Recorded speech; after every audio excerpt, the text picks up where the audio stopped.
Good morning, everyone. I want to ask everyone here, how many different people, different ages, different professions, radically different views from your own do you have in your social circle right now? And my answer is too few. I want to begin with a Wednesday afternoon I will never forget. It was 2 years ago. I had just won my first national level innovation award, and my confidence was understandably high.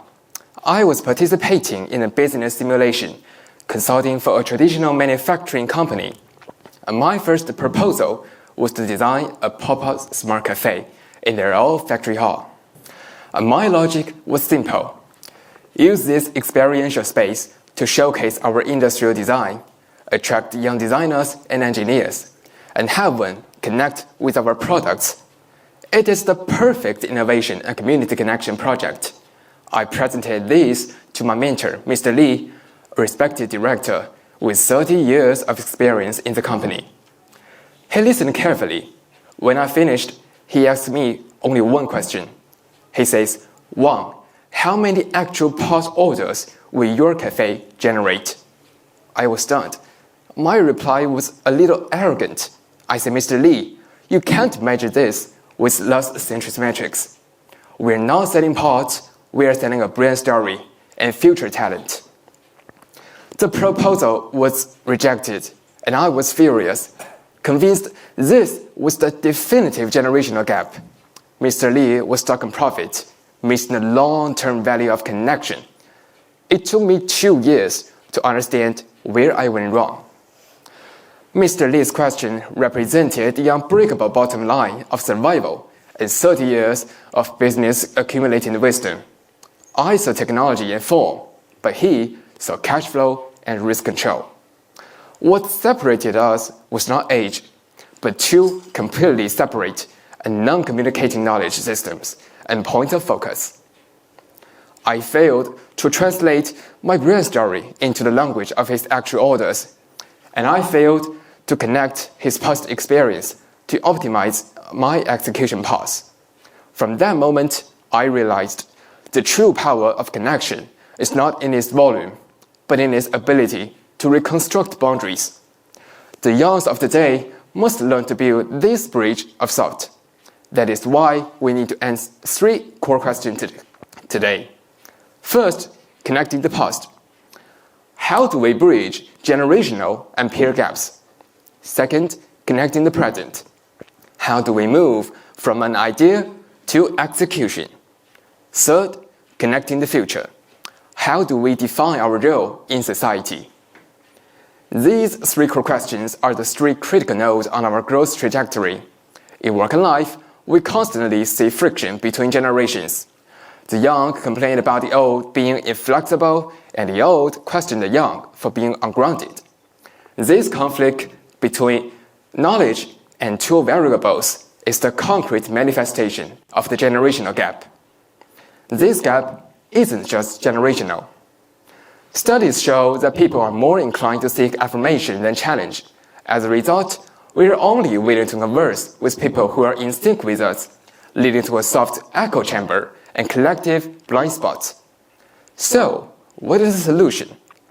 We must position ourselves as cross-generational and cross-disciplinary soft translators. Regarding the generational gap, our seniors possess irreplaceable time-accumulated knowledge, and our role is not to critique their obsolescence, but to translate their experience. For example, deeply analyzing the underlying logic behind past business decisions and reactivating it with modern tools and perspectives. I had the privilege of hearing Ms. Xia Hua tell the story of the Urban China Handicraft Workshop. Ms. Xia Hua has successfully commercialized intangible cultural heritage. Initially, the Miao grandmothers in Guizhou were reluctant to commercialize their embroidery skills, even though the craft was nearing extinction. But Ms. Xia Hua's persistent dedication finally moved them. And the result is, the Asian embroidery art was integrated with modern technology and international design, establishing a digitized database for every pattern and every stitch, and inviting them, international designs, to cooperate with the craftswoman. This is a perfect example of connecting past wisdom with present tools. And for the peer gap, we must actively seek out heterogeneous friction, view people with vastly different expertise or values as mindset testers. Remember this, true insight is often born at the moment when two incompatible thoughts collide.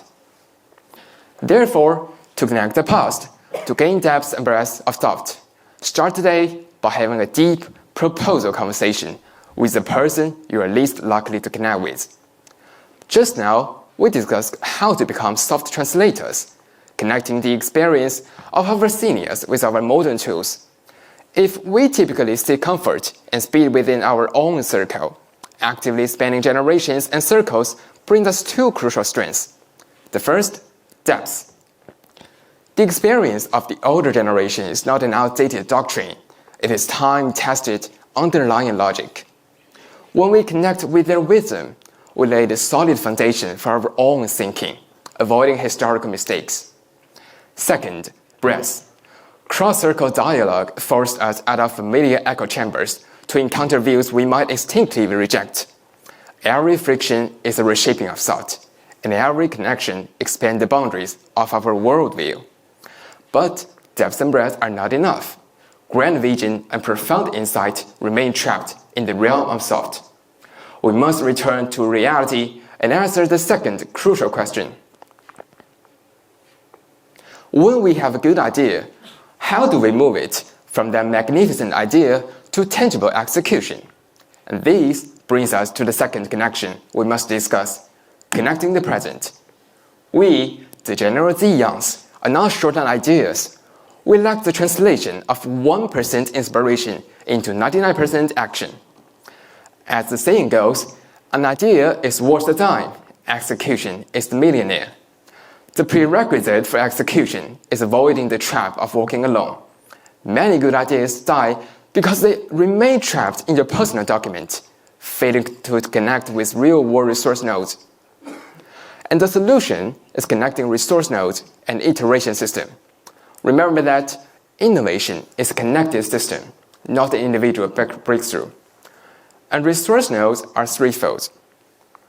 The first, mentors. People with validation capability who can identify the fatal flaws in your idea. The second, resources. People with physical support, including funding, technology, and supply chains. The third, users.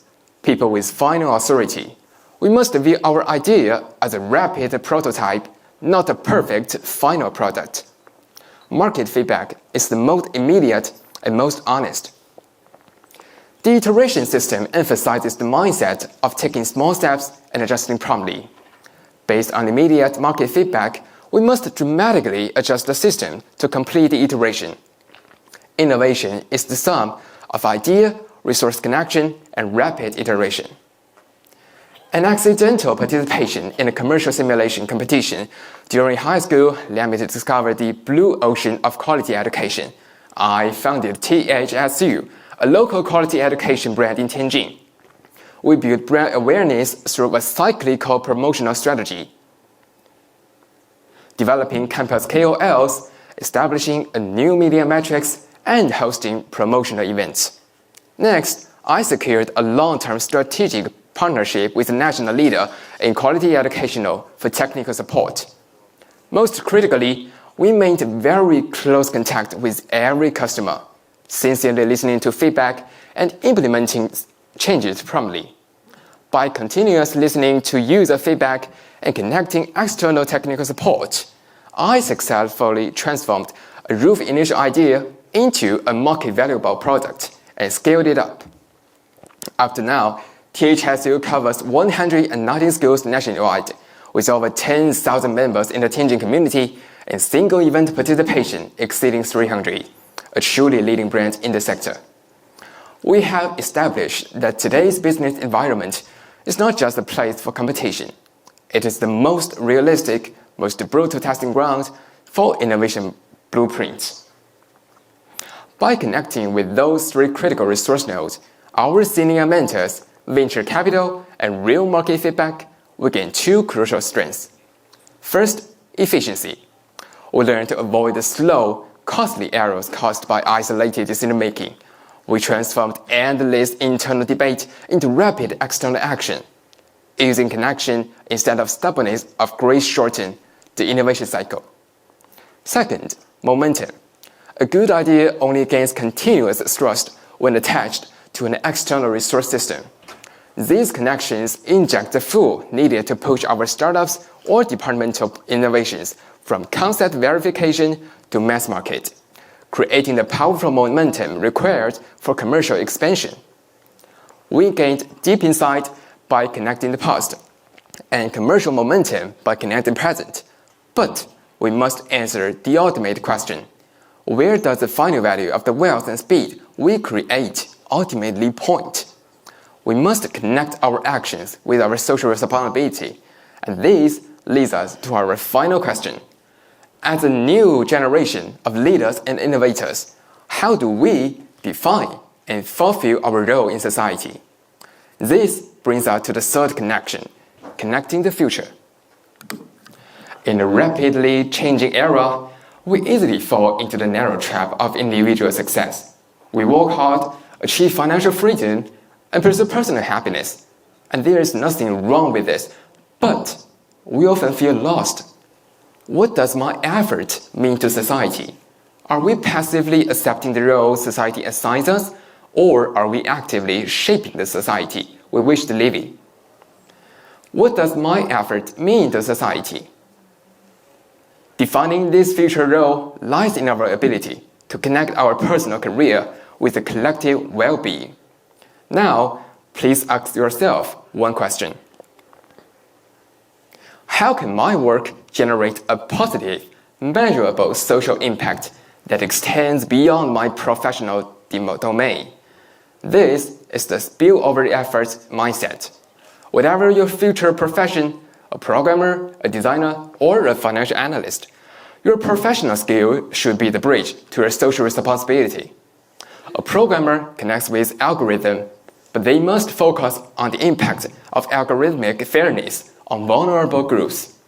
A designer connects with aesthetics, but they can use design to connect for accessibility. A financial analyst connects with capital, but they can use their expertise to connect for sustainable investment. Our generation possesses a unique advantage, value-driven purpose. We must connect our deepest sense of mission, embedding it into our daily actions. Every achievement we make should simultaneously leave a positive intellectual legacy for society. The meaning of connecting the future is to embed it of great effort into the long river of human civilization. We are driven toward integrating with a larger collective to gain meaning and durability. Today, we explore the threefold connection and its significance for the youngs. The first, connecting the past, bridging generations, giving us depth and wisdom. Second, connecting the present, turning ideas into execution, giving us momentum and efficiency. Last but not least, connecting the future, clarifying our social role, giving us meaning and purpose. The future of youngs is not a land waiting to be discovered. It is a system waiting to be connected and created. Starting today, stop conversing only within your circle. Actively seek out the mentors 30 years or senior. Seek out the dissenter who challenges your idea, and find a community pain point that needs your professional skill. Be the bridge of thought to connect, to transcend, and to flourish together. Thank you all for listening.